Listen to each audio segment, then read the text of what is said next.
লা ইলাহা ইল্লাল্লাহ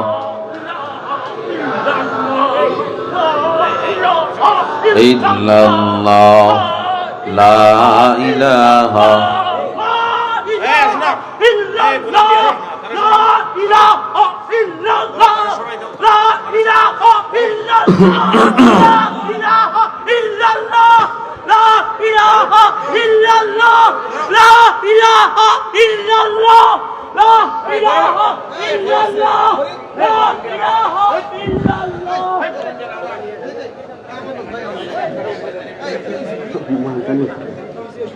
এই মৃত্যুর নাম হয় যে শহীদ, বাঁচলে হয় গাজী। এ পথে মরলে মহান প্রভু আল্লাহ তাকেন রাজি। এই জীবনের বিনিময়ে জান্নাত ক্রয় করে নাও, যদি জীবনটা বিলাতে চাও, যদি রক্ত ঝরাতে চাও। দিনের পথে খোদার রাহে জীবনকে বিলিয়ে দাও, যদি জীবনটা বিলাতে চাও, যদি রক্ত ঝরাতে চাও। ওই ঘরের কোণে বসে মরার দম তো নেই কোনো, খানকা ছেড়ে বাইরে এসো, বাতিলকে আঘাত হানো। ওই ঘরের কোণে বসে মরার দম তো নেই কোনো, খানকা ছেড়ে বাইরে এসো, বাতিলকে আঘাত হানো। ময়দানেতে লড়াই করে, ময়দানেতে লড়াই করে শহীদি খেতাবটা নাও, যদি জীবনটা বিলাতে চাও, যদি রক্ত ঝরাতে চাও। দিনের পথে খোদার রাহে জীবনকে বিলিয়ে দাও, যদি জীবনটা বিলাতে চাও, যদি রক্ত ঝরাতে চাও। জীবন বিলাবো কার জন্য? নাকি কোনো দলের জন্য, নেতার জন্য? বিলান বিলান, নেতার জন্য বিলাইতে থাকবেন, ধুয়ে পালায় যাইব। ঠিক আপনার আস্তে কইলেও ঠিক, জোরে কইলেও ঠিক। জোরে কন্যা ঠিক না বেটি? মানুষ কখনো কোনো মানুষের গোলামি করতে পারে না। এ দেশ, এ পৃথিবী, এ জমিন কার? হুকুম চলবে কার? রাজনীতিও চলবে কার হুকুমে? দেশ চলবে কার হুকুমে? রাজি আছেন তো ইনশাআল্লাহ? দেশকে আমরা নতুন করে গঠন করতে চাই, কোন দাদা বাবু রামদের নীতিতে নয়, ইসলামী খেলাফার নিয়মে করতে চাই। ঠিক আছে তো ইনশাআল্লাহ? আল্লাহ কবুল করে নেন। আল্লাহ তার অগ্নি পরীক্ষায়, ঈমানের সব পরীক্ষাগুলো আমাদেরকে সর্ব অবস্থায় ধৈর্য ধরে পাশ হওয়ার তৌফিক দান করেন। গোলাপ সুরমা খুশবু লাগায়া ইসমাইল কে দাও গো বিবি সাজায়া, ইসমাইল কে দাও গো বিবি সাজায়া। সাজায়া দাও বিবি আমার, ইসমাইলকে মা খুশিতে খুশিতে সাজায়া দেয়। যাও আজকে তোমার বাবা তোমার মালিকের দাওয়াতে নিয়ে যাবে। এবার ইসমাইলকে নিয়ে বাবা যখন রওনা দেয়, প্রতিমধ্যে শয়তান ইসমাইল আলাইহিস সালামের কানের কিনারায় যা কয়, ইসমাইল তুমি কই যাও? তুমি কি জানো না তোমার বাবা তোমার জবাই করার জন্য নিয়ে যাও? ইসমাইল আলাইহিস সালাম বাবার দিকে তাকায় বলে, বাবা রে, এই লোকটা লোকটা যেন কি বলে, আমারে নাকি তুমি জবাই করবা। ইব্রাহিম আলাইহিস সালাম বলে, ও বাবা, ও একটা শয়তান, ওর গায়ে পাথর মার।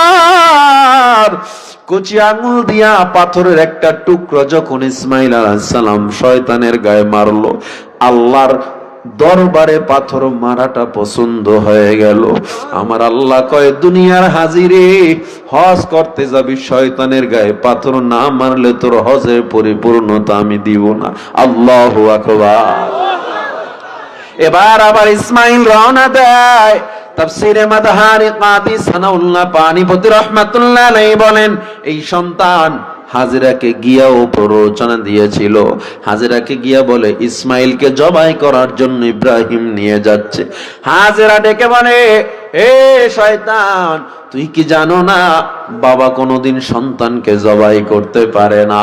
শয়তান বলে, ইব্রাহিম পারে, কারণ ইব্রাহিম আল্লাহর অগ্নি পরীক্ষায় আছে। ইব্রাহিম আল্লাহর পরীক্ষায় পাশ হওয়ার জন্য সে সব করতে পারে, এটা আল্লাহর হুকুম মানার জন্য সে যাচ্ছে। হাজেরা ডেকে বলে, শয়তান, তুমি তাইলে আমার মতামত জেনে নাও, ইব্রাহিম নবী যদি পারে একজন সন্তানকে জবাই দিতে, আমি হাজেরা শত সন্তানকে জবাই দেওয়ার জন্য প্রস্তুত আছি।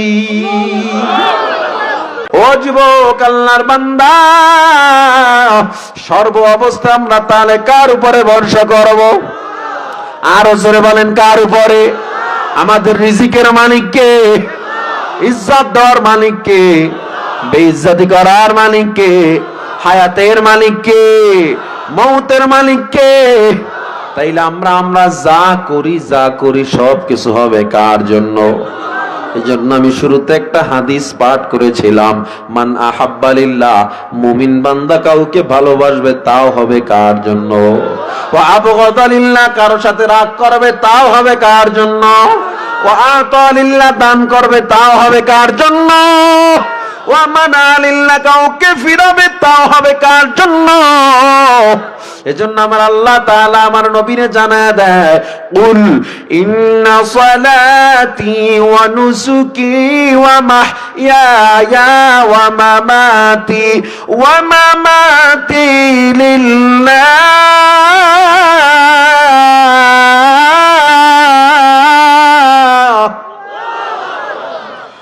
ওয়া মাহইয়ায়া ওয়া মামাতি লিল্লাহি রাব্বিল আলামিন। সবকিছুর ক্ষমতা কার? তাইলে আমার নামাজ হবে কার জন্য? আমার কুরবানি হবে কার জন্য? আমার ওয়া মাহইয়ায়া, বেঁচে থাকা, ওয়া মামাতি, আমার মরে যাওয়া, লিল্লাহি রাব্বিল আলামিন, কার জন্য? এই জন্য মুমিনরা কখনো ভয় করতে পারে না। মুমিনরা সব সময় ভয়কে জয় করে নেয়। যুদ্ধের ময়দান থেকে ডাক আসবে জীবন দেওয়ার জন্য, নবীর পক্ষে স্লোগান দেওয়ার জন্য। নবীর জন্য যদি জীবন দেওয়া লাগে, নবীর জন্য যদি রক্ত দেওয়া লাগে, নবীর জন্য যদি বিবিকে বিধবা করা লাগে, সন্তানকে ইয়াতিম করা লাগে, আমার যদি সব দুনিয়া শেষ হয়ে যায়, তবু আমার জীবন আমি আল্লাহর রাস্তায় কুরবানি করব, নবীর ইজ্জত রক্ষার জন্য, আল্লাহর তাওহীদ রক্ষার জন্য। কারা কারা সব সময় জীবন দেওয়ার জন্য প্রস্তুত আছি?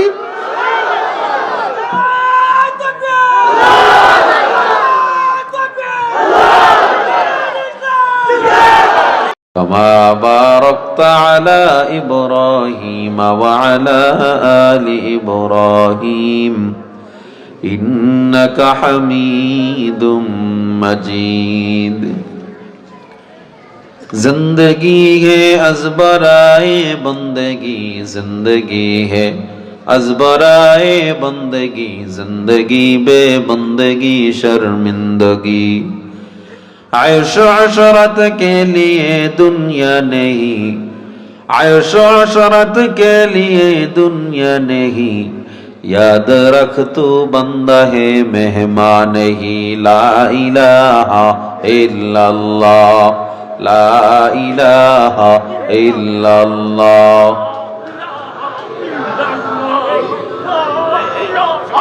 इल्लल्लाह লা ইলাহা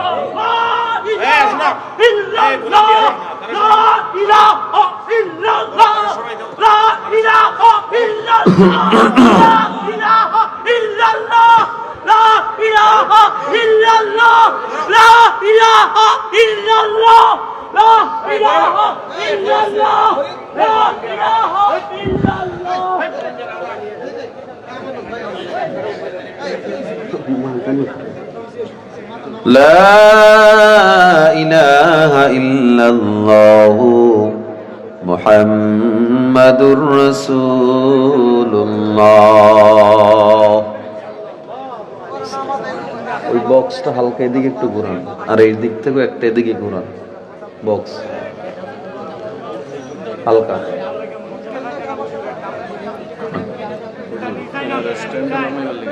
হ্যাঁ ক্যামেরার স্ট্যান্ডগুলো হ্যাঁ মানে একটু নামানোর জন্য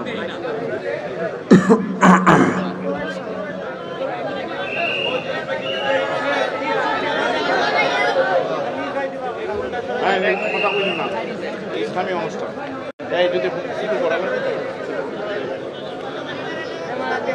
أستغفر الله ربي من كل ذنب وأتوب إليه لا حول ولا قوة إلا بالله لا حول ولا قوة إلا بالله العلي العظيم رب اشرح لي صدري ويسر لي أمري واحلل عقدة من لساني يفقه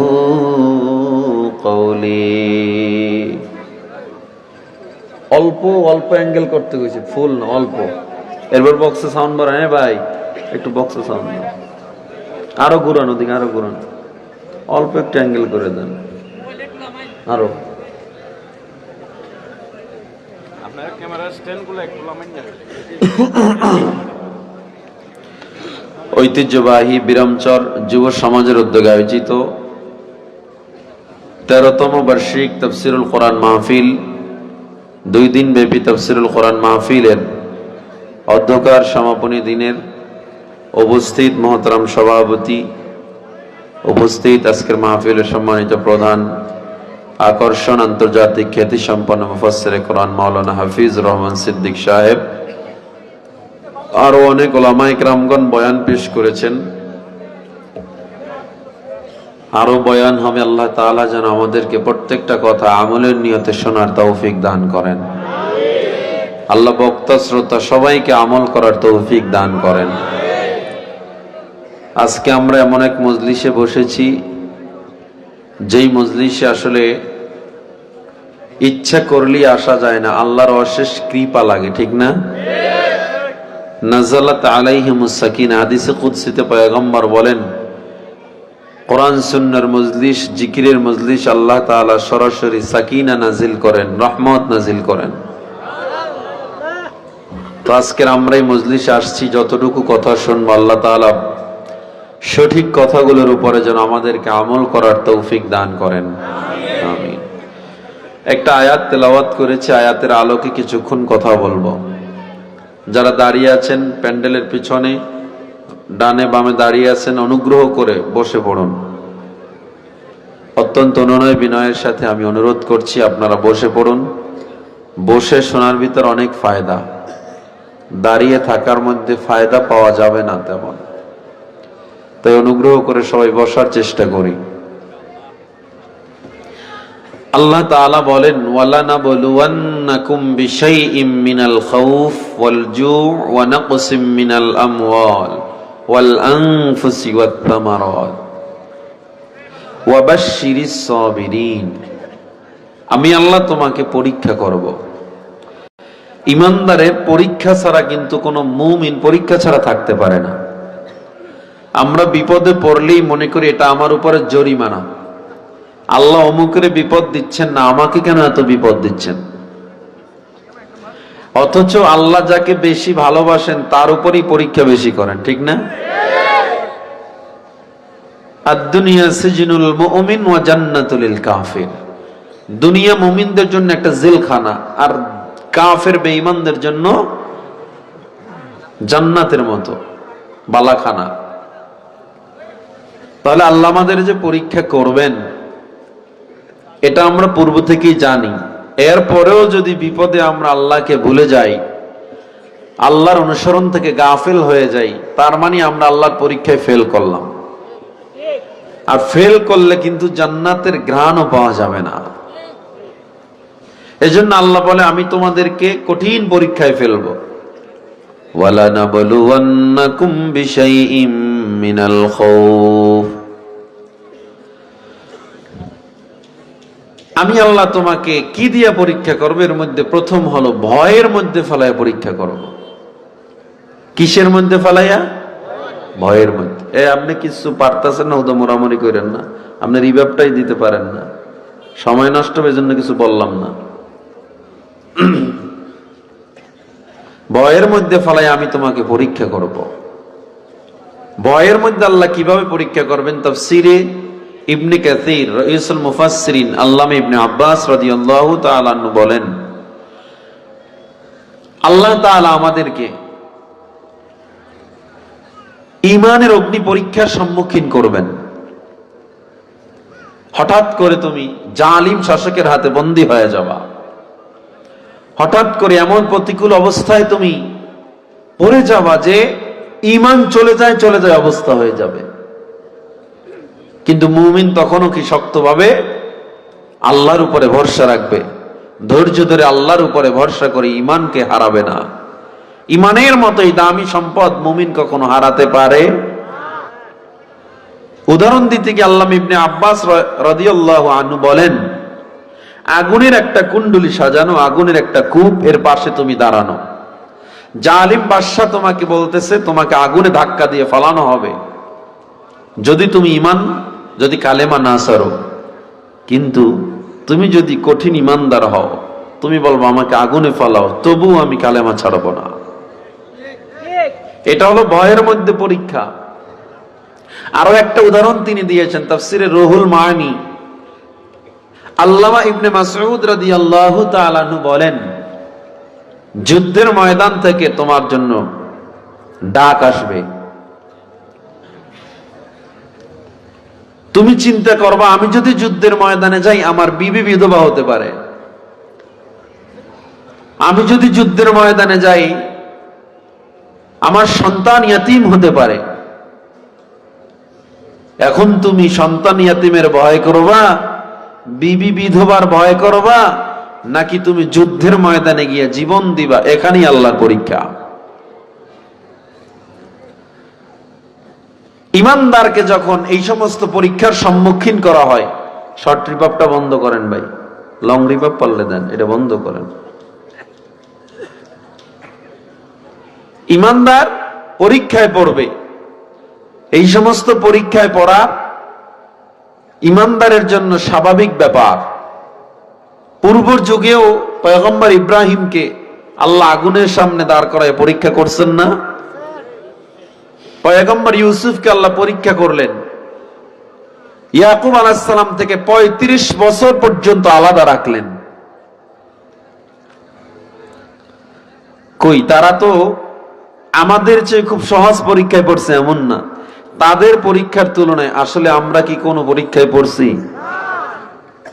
আইয়ুব আলাইহিস সালামকে আল্লাহ 18 বছর পর্যন্ত পরীক্ষা করলেন।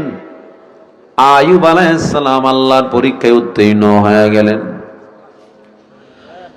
ইব্রাহিম আলাইহিস সালাতু ওয়াস সালামকে আল্লাহ নমরুদের আগুনের সামনে দাঁড় করাইয়া এত কঠিন পরীক্ষায় ফেললো, নমরুদ চরকা বানাইলো আগুনের বিশাল কুণ্ডলী সাজাইয়া।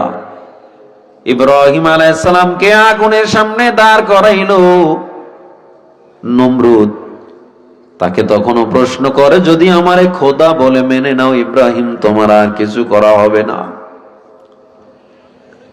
তুমি যে আল্লাহকে মানো ওই আল্লাহকে তুমি ডাকো, দেখি ওই আল্লাহ তোমার এই আগুন থেকে বাঁচাতে পারে কিনা।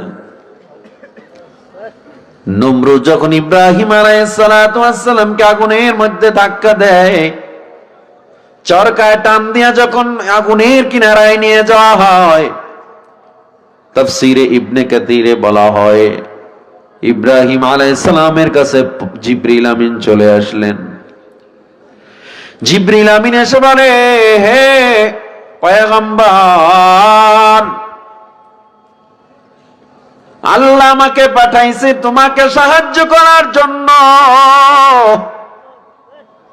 তুমি যদি আমাকে বলো আমি তোমারে সাহায্য করব। ইব্রাহিম আলাইহিস সালাম বলে, যে আল্লাহ তোমারে পাঠাইছে ওই আল্লাহই তোমারে সরাসরি দেখতেছে, তোমার সাহায্য লাগবে না। জোরে কোন আল্লাহু আকবার।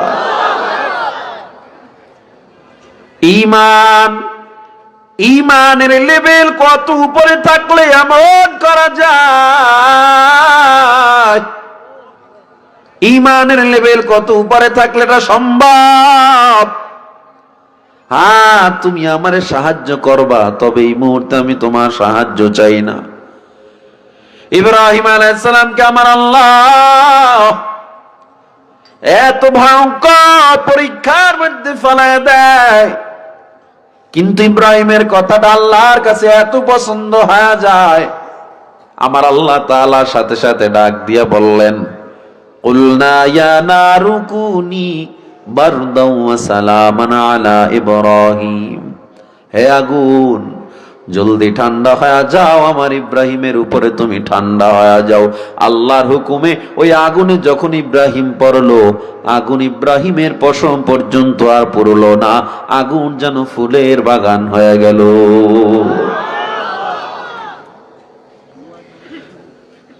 এই আগুন থেকে ওইটা ইব্রাহিম আলাইহিস সালামের পরীক্ষা শেষ, তিনি সফল। আর পরীক্ষা হয় নাই নাকি?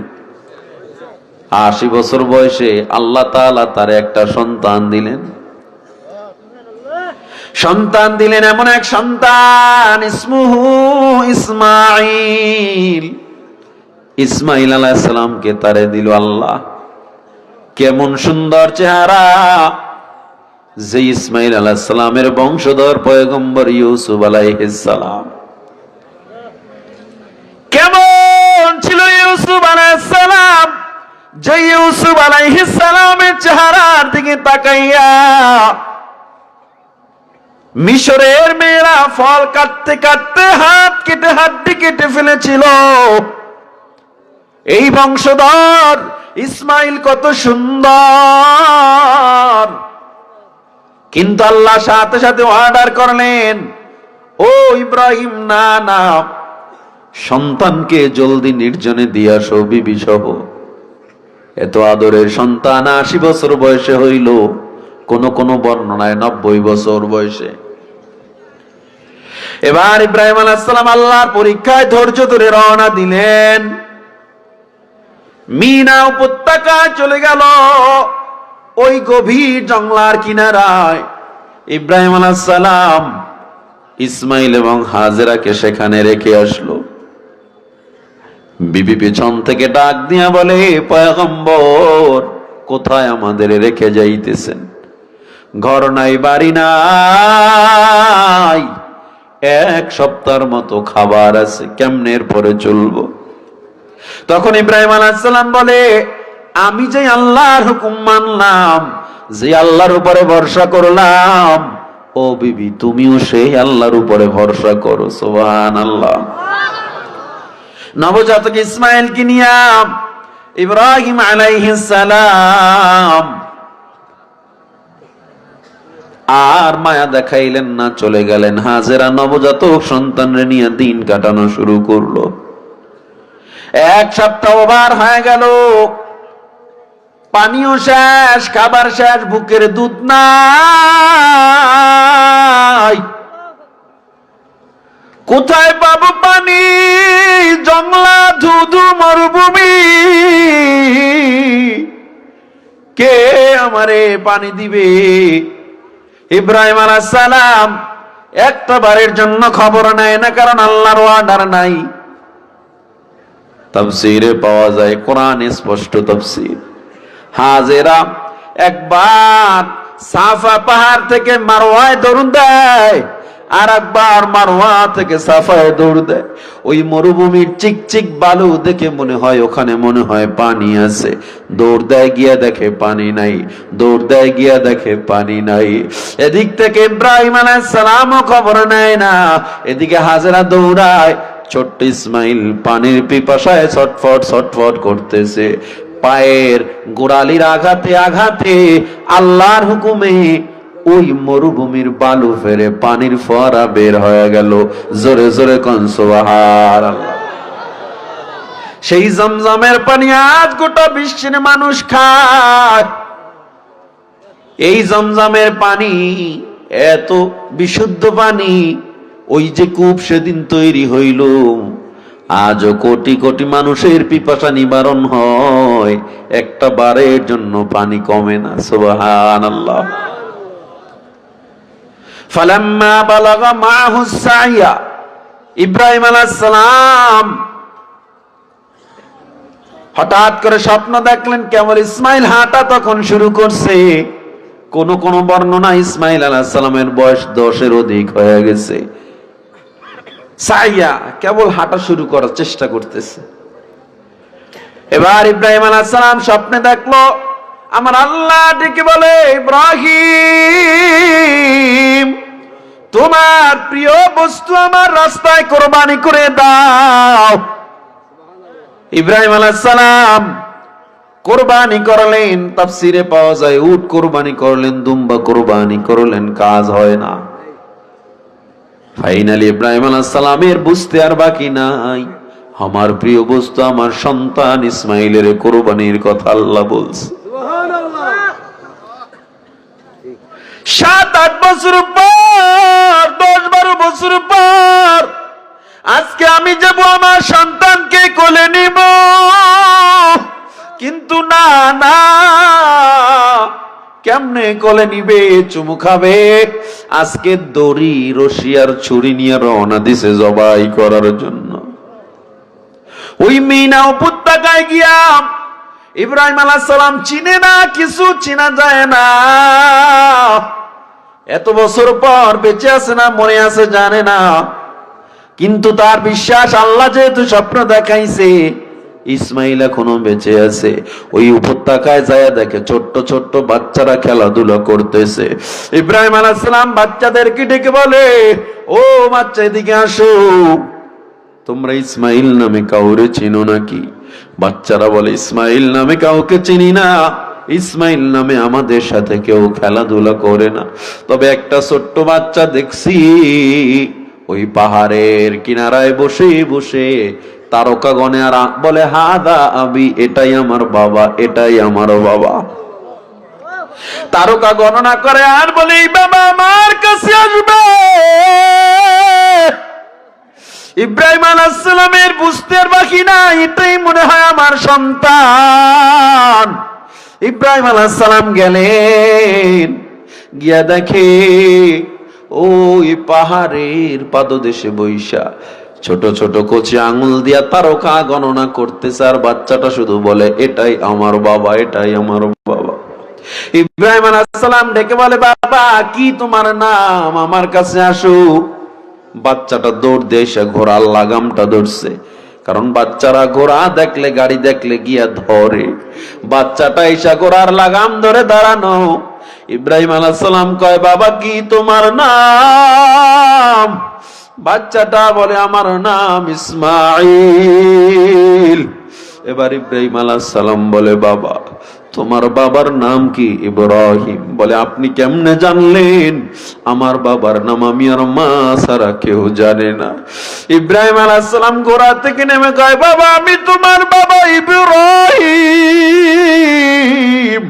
এবার ইসমাইল আলাইহিস সালাম ইব্রাহিমকে জড়াইয়া কপালে চুমু খায় আর কয়, ও বাবা একটা বার আমাদের খবর তুমি নেও নাই, চলো আজকে মা অনেক খুশি হবে।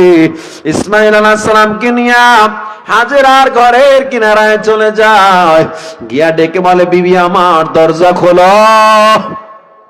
দরজাটা যখন হাজেরা খুলছে, হাজেরা যেন আজকে মেঘ না চাইতে বৃষ্টি পেয়ে গেছে। আজকে হাজেরা তাকায় দেখে সবচেয়ে সুন্দর দৃশ্য, বাবার কোলে সন্তান, আজকে ইসমাইল তার বাবারে ফিরে পেয়েছে। হাজেরা খুশিতে আত্মহারা ডেকে বলে, স্বামী ঘরে আসেন, ও আল্লাহর পয়গম্বর, আজকে রুটি বানাবো, গোশত আমরা একসাথে খাবো। ইব্রাহিম আলাইহিস সালাম কয়, বিবি রে বর্ষা আর হবে না, তাড়াতাড়ি ইসমাইলকে সাজা দাও। মালিক দাওয়াত করেছে, মালিকের দাওয়াতে যেতে হবে, তাড়াতাড়ি সাজা দাও। হাত গোলাপ সুরমা খুশবু লাগায়া ইসমাইলকে দাও গো বিবি সাজায়া, ইসমাইলকে দাও গো বিবি সাজায়া। সাজায়া দাও বিবি আমার। ইসমাইলকে মা খুশিতে খুশিতে সাজায়া দেয়, যাও আজকে তোমার বাবা তোমার মালিকের দাওয়াতে নিয়ে যাবে। এবার ইসমাইলকে নিয়ে বাবা যখন রওনা দেয়, প্রতিমধ্যে শয়তান ইসমাইল আলাইহিস সালামের কানের কিনারায় যা কয়, ইসমাইল তুমি কই যাও, তুমি কি জানো না তোমার বাবা তোমার জবাই করার জন্য নিয়ে যাও। ইসমাইল আলাইহিস সালাম বাবার দিকে তাকায় বলে, বাবা রে, এই লোকটা যেন কি বলে, আমারে নাকি তুমি জবাই করবা। ইব্রাহিম আলাইহিস সালাম বলে, ও বাবা, ও একটা শয়তান, ওর গায়ে পাথর মার। কচি আঙুল দিয়া পাথরের একটা টুকরো যখন ইসমাইল আলাইহিস সালাম শয়তানের গায়ে মারলো, আল্লাহর দরবারে পাথর মারাটা পছন্দ হয়ে গেল। আমার আল্লাহ কয়, দুনিয়ার হাজিরে হজ করতে যাবি, শয়তানের গায়ে পাথর না মারলে তোর হজের পরিপূর্ণতা আমি দিব না। আল্লাহু আকবার। এবার আবার ইসমাইল রওনা দেয়। তাফসীরে মাদাহারিকাতি সানাউল্লাহ পানিপতি রাহমাতুল্লাহ আলাইহি বলেন, এই সন্তান হাজেরাকে গিয়াও প্ররোচনা দিয়েছিল। হাজেরাকে গিয়া বলে, ইসমাইলকে জবাই করার জন্য ইব্রাহিম নিয়ে যাচ্ছে।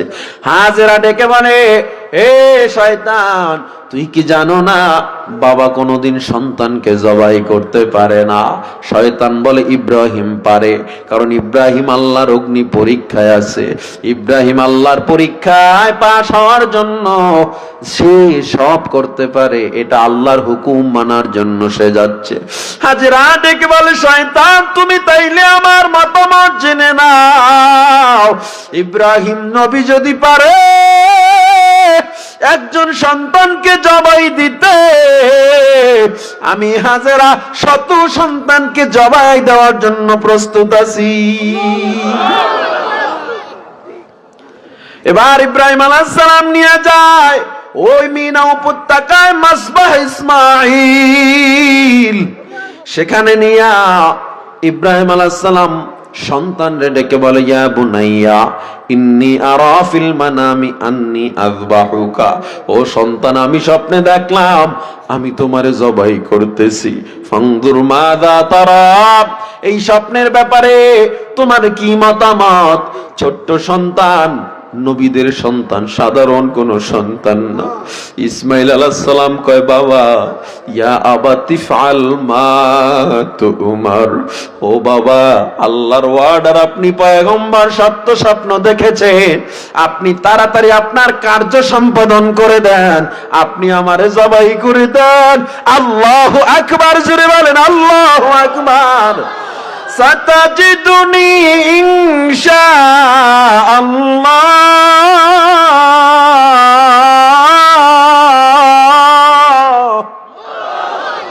আমাকে আপনি পাবেন কোথায়? বলে, ইনশাআল্লাহু মিনাস সাবিরিন, ও বাবা, তুমি আমার ধৈর্যশীলদের মধ্যে পেয়ে যাবা। ইসমাইল আলাইহিস সালামকে যখন জবাইয়ের জন্য প্রস্তুতি নেয়, ইসমাইল আলাইহিস সালাম তাফসীরে পাওয়া যায় বাবারে ডেকে বলে, বাবা আমার, আমাকে উপর করে শোয়া নেন, হতে পারে আমার চেহারার দিকে তাকায় জবাই দিতে নাও পারতে পারে, তবে বাবা আপনি যদি আমার একটু আগে বলতেন আমি মায়ের থেকে বিদায় নিয়ে আসতাম, কারণ ওই মা আমার জন্য এত কষ্ট করেছে। ও বাবা, শুনেছি মা সাফায় দৌড়াইছে, মারোয়ায় দৌড়াইছে পানির জন্য, আমাকে খাবার ছিল না। আমার মা এত কষ্ট করেছে, আজ যদি শুনে মা আমি জবাই হয়ে গেছি, না জানি পাগল হয়ে যায়। তবে মাকে আপনি সান্ত্বনা দিবেন, বাবা কিয়ামতের ময়দানে দেখা হলে একসাথে সবাই জান্নাতে যাব। জোরে কোন সুবহানাল্লাহ। ইব্রাহিম আলাইহিস সালাম এবার জবাইয়ের জন্য প্রস্তুতি নেয়। আমার আল্লাহ তাআলা ডাক দিয়া বলে, সুরি খবরদার খবরদার, ইসমাইলের যেন একটা পশম কাটে না, কারণ আমার অগ্নি পরীক্ষায় সে পাশ করেছে। খবরদার খবরদার, একটা পশম যেন কাটে না। ইব্রাহিম আমার পরীক্ষায় পাশ করে ফেলেছে, এবার যত জবাই দেয় ইসমাইল জবাই হয় না। আমার আল্লাহ কয়, জিবরিল জলদি যাও, জলদি যাও, ইসমাইলকে সরায়া জান্নাতের দুম্বা ইব্রাহিমের ছুরির নিচে ঢুকায়া দাও। জান্নাতি দুম্বা যখন ঢুকায়া দেওয়া হলো, সাথে সাথে জান্নাতের দুম্বা কুরবানি হয়ে গেল। জোরে জোরে কোন সুবহানাল্লাহ। হে মুসলমান, তারা নিজের জীবনটাকে আল্লাহর জন্য সঁপে দিলেন। আল্লাহর কঠিন কঠিন পরীক্ষায় তারা পাশ করলো। আল্লাহ তাআলা বলে, ওয়ালানাবলুওয়ান্নাকুম বিশাইইম মিনাল খাউফ ওয়াল জু'i ওয়া নাকসিম মিনাল আমওয়াল। আমি আল্লাহ তোমায় পরীক্ষা করব। কি দিয়া পরীক্ষা করব? আমি আল্লাহ ভয়ের মধ্যে ফালায়া পরীক্ষা করব। ওয়াল জু', আমি আল্লাহ তোমারে ক্ষুধার মধ্যে ফালায়া পরীক্ষা করব। ক্ষুধার্ত বানাবো, অর্থাৎ গরিবী হালত দিব আমি আল্লাহ। তুই বলবি আল্লাহ কি আর কারো ঘর দেখেন, আমার ঘরেই কেন অভাব? তার মানে তুই ফেল।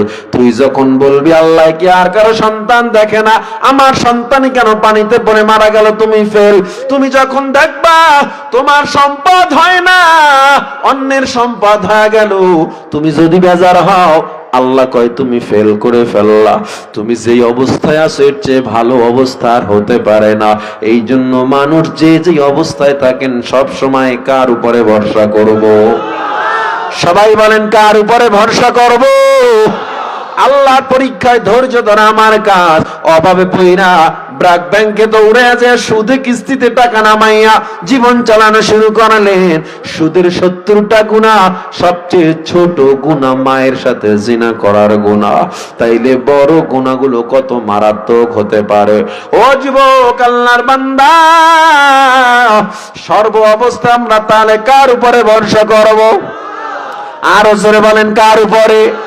আমাদের রিজিকের মালিক কে? ইজ্জত দেওয়ার মালিক কে? বেইজ্জতি করার মালিক কে? হায়াতের মালিক কে? মৌতের মালিক কে? তাইলে আমরা যা করি সব কিছু হবে কার জন্য?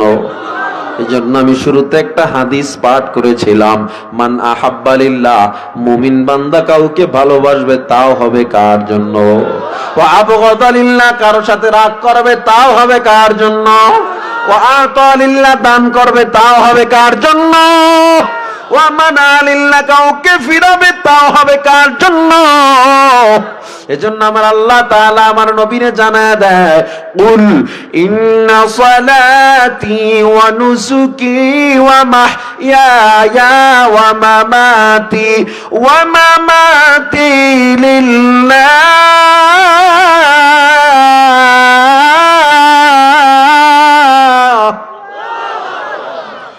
ওয়া মাহইয়ায়া ওয়া মামাতি লিল্লাহি রাব্বিল আলামিন।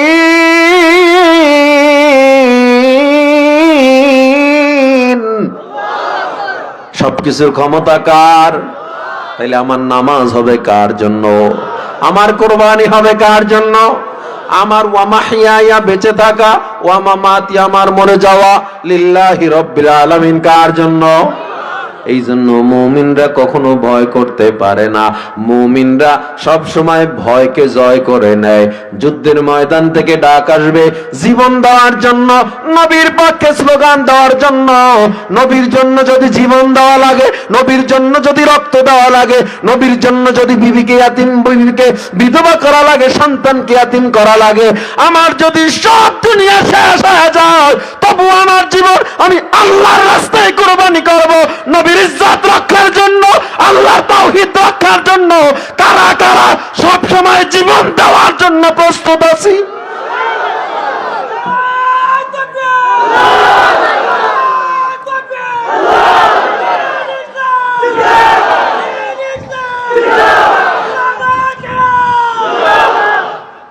এই মৃত্যুর নাম হয় যে শহীদ, বাঁচলে হয় গাজী। এ পথে মরলে মহান প্রভু আল্লাহ তাকেন রাজি। এই জীবনের বিনিময়ে জান্নাত ক্রয় করে নাও, যদি জীবনটা বিলাতে চাও, যদি রক্ত ঝরাতে চাও। দিনের পথে খোদার রাহে জীবনকে বিলিয়ে দাও, যদি জীবনটা বিলাতে চাও, যদি রক্ত ঝরাতে চাও। ওই ঘরের কোণে বসে মরার দম তো নেই কোনো, খানকা ছেড়ে বাইরে এসো, বাতিলকে আঘাত হানো।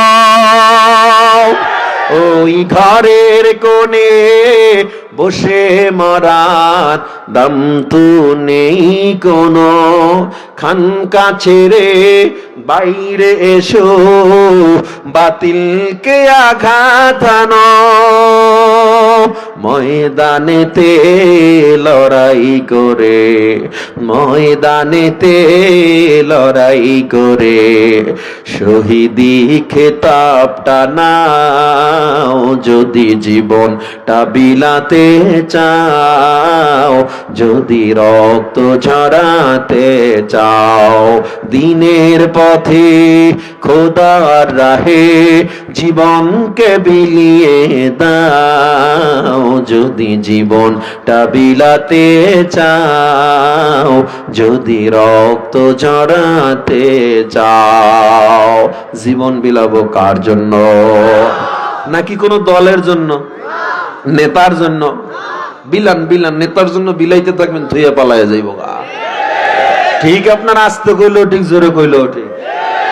জোরে কন্যা ঠিক না বেটি? মানুষ কখনো কোনো মানুষের গোলামি করতে পারে না। এ দেশ, এ পৃথিবী, এ জমিন কার? হুকুম চলবে কার? রাজনীতিও চলবে কার হুকুমে? দেশ চলবে কার হুকুমে? রাজি আছেন তো ইনশাআল্লাহ? দেশকে আমরা নতুন করে গঠন করতে চাই, কোন দাদা বাবু রামদের নীতিতে নয়, ইসলামী খেলাফার নিয়মে করতে চাই। ঠিক আছে তো ইনশাআল্লাহ? আল্লাহ কবুল করে নেন। আল্লাহ তার অগ্নি পরীক্ষায়, ঈমানের সব পরীক্ষাগুলো আমাদেরকে সর্ব অবস্থায় ধৈর্য ধরে পাশ হওয়ার তৌফিক দান করেন। একজন ইব্রাহিম নবীর ঘটনা বললাম, এরকম অনেক নবী, শত নবীরা আল্লাহর পরীক্ষায় নিমজ্জিত হয়েছেন। এখনো ইমানদাররা বিপদে, অভাবে, সমস্যায়, কিন্তু তারা ঈমান হারায়, ধৈর্য ধরে ইবাদতে মনোনিবেশ করে। চাকরি নাই, কার কাছে বলবো? সন্তানের বিয়ে হয় না, কার কাছে বলবেন? ঋণগ্রস্ত, কার কাছে বলবেন? শুধু যায় নামাজটা বিছে আল্লাহরে বলবেন। রাত্রে একটু গভীর হয়ে গেলে চক্ষু দুইটা আল্লাহর দিকে সিজদাবনত করে আপনার পুরো মননটা আল্লাহর দিকে মনোনিবেশ করে সিজদায় গিয়ে শুধু মালিককে একটা ডাক দিবেন, ও আল্লাহ, আমার মতো গুনাহগার কেউ নাই। আল্লাহ, তোমার বান্দার অভাব নাই, কিন্তু আমার তো প্রভু নাই তুমি ছাড়া। আল্লাহ, আল্লাহ, তুমি আমার সব গুনাহ ক্ষমা করে দাও। আল্লাহ, তুমি আমার অভাব দূর করে দাও। আল্লাহ, আমার ঘরের সমস্যা দূর করে দাও। আমার নবী বলে, চোখের পানি নাকের ডগায় আসার আগে আল্লাহ তোমার দোয়া কবুল করে নেবে। তাহলে বলবো কার কাছে? পারবো তো ইনশাআল্লাহ?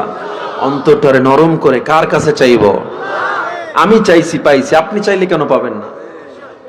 আল্লাহর কাছে বলা যাবে না পীর সাহেবের কাছে বলবেন? আল্লাহ আমাদের কবুল করেন।